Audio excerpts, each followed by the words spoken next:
उत्तर प्रदेश के जौनपुर शहर से एक दिल दहला देने वाली घटना सामने आई है। यहाँ पे रहने वाला एक लड़का जिसका नाम था सत्यम बिंद, जिसकी उम्र लगभग 15 या 16 साल थी, उसको बड़ी ही बेरहमी के साथ मारकर एक 1.5 फीट के गड्ढे में बुरी तरह से ठूंस दिया गया था।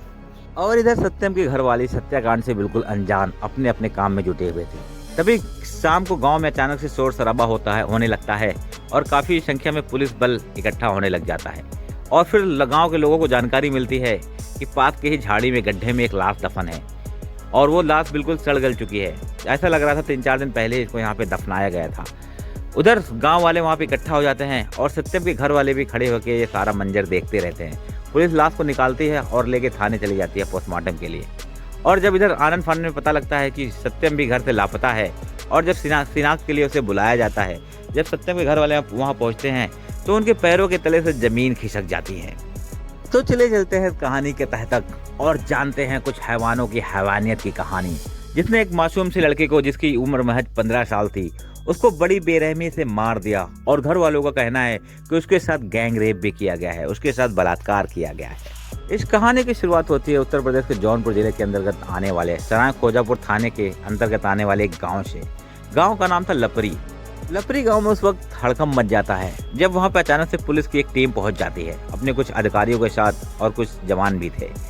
और वो गांव से लगभग 100 मीटर की दूरी पे इकट्ठा होने लग जाते हैं और वहां पे कुछ खोजबीन करने लग जाते हैं। गांव के लोग जब ये देखते हैं तो धीरे धीरे गांव के लोग भी वहाँ पे इकट्ठा होने लग जाते हैं। वहाँ पे काफ़ी भीड़ लग जाती है और फिर पता लगता है कि यहाँ पे एक लाश दफनाई गई है। पुलिस को एक जानकारी मिली है कि यहाँ पे एक लाश है, उसी को ढूंढने पुलिस वाले आए थे। अब लाश को ढूंढा जा रहा था, काफ़ी टाइम लग जाता है। अराउंड 3 या 4 बजे का टाइम था दोपहर का जब पुलिस वाले वहाँ पे आते हैं। ढूंढते ढूंढते अंधेरा हो जाता है, बट कोई भी लाश का आता पता नहीं लगता है। जब हल्का हल्का अंधेरा होता है तभी पुलिस वालों को एक लाश मिलती है और लाश ऐसा देखने में लग रहा था कि एक 15-16 साल के बच्चे की है। जब लाश पुलिस निकालती है तो वो काफ़ी सड़ी गली हालत में थी। लाश काफ़ी फूल चुकी थी और उसका चेहरा है जो वो पहचान में नहीं आ रहा था। और अंधेरा होने की वजह से गांव वाले भी कुछ समझ नहीं पा रहे थे। फौरन लाश को निकालते हैं, पुलिस वाले कब्जे में लेके उसको थाने ले जाते हैं। उसके बाद गांव वालों को शिनाख्त के लिए बुलाया जाता है। जब गांव वाले वहां पहुंचते हैं और देखते हैं, लाश का चेहरा तो समझ नहीं आ रहा था, बट उसके कपड़ों से वो लोग उसके कद काठी से पहचान जाते हैं। और लाश की जो पहचान होती है वो सत्यम बिंद के रूप में होती है। तो गाँव वाले पहचान जाते हैं, कहते हैं सत्यम बिंद की लाश है। और जब इस घटना की जानकारी सत्यम के घर वालों को मिलती है तो उसके घर में कोहराम मच जाता है, लोग रोने पीटने लग जाते हैं और पूरे गांव में मातम छा जाता है। अब गांव वाले धीरे धीरे करके थाने पे इकट्ठा होने लग जाते हैं और वहां पे सारे गांव वाले काफ़ी भारी संख्या में इकट्ठा हो जाते हैं और वो लोग तुरंत ही अपराधी को पकड़ने की डिमांड करने लग जाते हैं और पुलिस पर दबाव बनाने लग जाते हैं कि जो भी हत्यारा है उसको जल्द से जल्द पकड़ा जाए। और इधर सत्यम के घर वालों का रो रो कर बुरा हाल था। दरअसल सत्यम जब 3 महीने का था तभी उसके माता पिता गुजर गए थे। उसकी एक बड़ी बहन थी जो कि अभी घर पे ही थी। वो आती है और रोती है, बिलखती है। सत्यम की माता पिता की मौत के बाद उसकी दादी ने और उसके चाचा चाची ने सत्यम को और उसके परिवार को पाला था। दरअसल इसकी 2 बहनें होती हैं, दोनों की शादी हो गई थी। जो बड़ी बहन है वो कहीं और रहती है और जो छोटी बहन थी वो घटना स्थल पर फौरन पहुँच चुकी थी सत्यम की हत्या की खबर सुनते ही।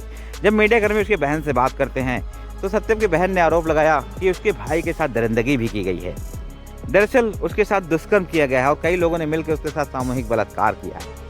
क्योंकि जब सत्यम की बॉडी मिली थी, गांव वालों ने साफ साफ देखा था कि उसके तन के कपड़े नहीं थे, जो नीचे का पार्ट है उस पर कपड़े नहीं थे और ऐसा लग रहा था उसके प्राइवेट पार्ट को किसी ने धारदार हथियार से काट दिया है। लेकिन इधर मीडिया रिपोर्ट के मुताबिक गांव वालों से बातचीत में पता लगा है कि ऐसा कंफर्म नहीं कहा जा सकता है। हो सकता है किसी जंगली जानवर, किसी कुत्ते वगैरह ने उसके प्राइवेट पार्ट को नोच लिया हो। और अभी तक इस मामले में 2 लोगों की गिरफ्तारी हो चुकी है। एक का नाम है अरशद खान और दूसरा जो लड़का है वो भी उसी समुदाय का है। पुलिस ने दोनों आरोपियों को हिरासत में लिया और उनसे जब पूछताछ में पता लगा कि सत्यम जो है, सत्यम बिंद, वो 15 साल का बच्चा था और वो पास के ही एक चौराहे पे एक मिठाई की दुकान पे काम करता था और वो वहीं अक्सर रहा भी करता था। और वो 3-4 दिन पे, 5 दिन पे जब भी टाइम मिलता वो अपने घर आ जाया करता था। दरअसल सत्यम की जो लाश है, डेड बॉडी थी, वो 30 अक्टूबर 2024 को बरामद होती है। दरअसल इसकी जो हत्या है वो 3-4 दिन पहले ही कर दी गई थी। वो 3-4 दिन के बाद घर आता था, इस वजह से घर वालों को भी कोई शक नहीं हुआ और उन लोगों ने उसकी खबर लेने की कोशिश भी नहीं करी। दरअसल 30 नवंबर से 3-4 दिन पहले ही शाम को जब सत्यम अपने काम से घर वापस आ रहा था तो रास्ते में देखता है कि 2-3 लड़के बैठे हुए हैं और वो एक कुर्सी तोड़ रहे थे। एक कुर्सी लेके उसको तोड़ रहे थे और तोड़ के उसको बेचने की तैयारी कर रहे थे। दरअसल वो कुर्सी गांव से ही कहीं से चुरा के लाए थे। सत्यम ने जब वो कुर्सी देखी और इन चोरों को देखा तो उसने कहा कि मैं जाके बता दूंगा, तुम लोग ये काम कर रहे हो, तुम लोग ये चुरा के लाए हो, और मैं जाके इसके ऑनर से बता दूंगा कि तुमने ही इस कुर्सी को चुराया है। इतना सुनते ही वो जो लड़के होते हैं वो गुस्से से तिलमिला जाते हैं और वो सत्यम से कहते हैं तुम ऐसा कुछ नहीं करोगे, और सत्यम को धमकाने लगते हैं और उसको 1-2 हाथ मार भी देते हैं और कहते हैं तुम ऐसा कुछ नहीं करोगे और तुम जाके किसी से नहीं बताओगे। लेकिन जब सत्यम उनकी धमकियों से नहीं डरता है और वो कहता है मैं बता दूंगा, तो उसको बुरी तरह से पीटते हैं और वहीं पर उसकी हत्या कर देते हैं। हत्या करने के बाद वो उसको एक छोटे से गड्ढे में, जो कि अराउंड 2 या फिर 1.5-2 फीट का गड्ढा था, उसको ही लाश को उसी में ठूस देते हैं और उसके ऊपर कुछ झाड़ियाँ रख के और वहाँ से फरार हो जाते हैं। अभी इस मामले में 2 लोगों को गिरफ्तार किया गया है और दोनों अभी हिरासत में हैं और इस केस में पुलिस जांच पड़ताल कर रही है और जानकारी जुटा रही है। और अभी तक उसके साथ बलात्कार हुआ है या नहीं हुआ है, इसकी कोई कंफर्म पुख्ता जानकारी नहीं आई है, ना ही पुलिस की तरफ से अभी कोई बयान आया है और इस मामले में भी सुनवाई बाकी है। तो आप लोगों को इस घटना के बारे में क्या राय है, अपनी राय कमेंट में ज़रूर बताएं और वीडियो अच्छी लगी हो तो लाइक करिए और चैनल को सब्सक्राइब कर लीजिए। ऐसी बहुत सारी सच्ची घटनाओं पर आधारित कहानियाँ किससे आप तक पहुँचते रहेंगे।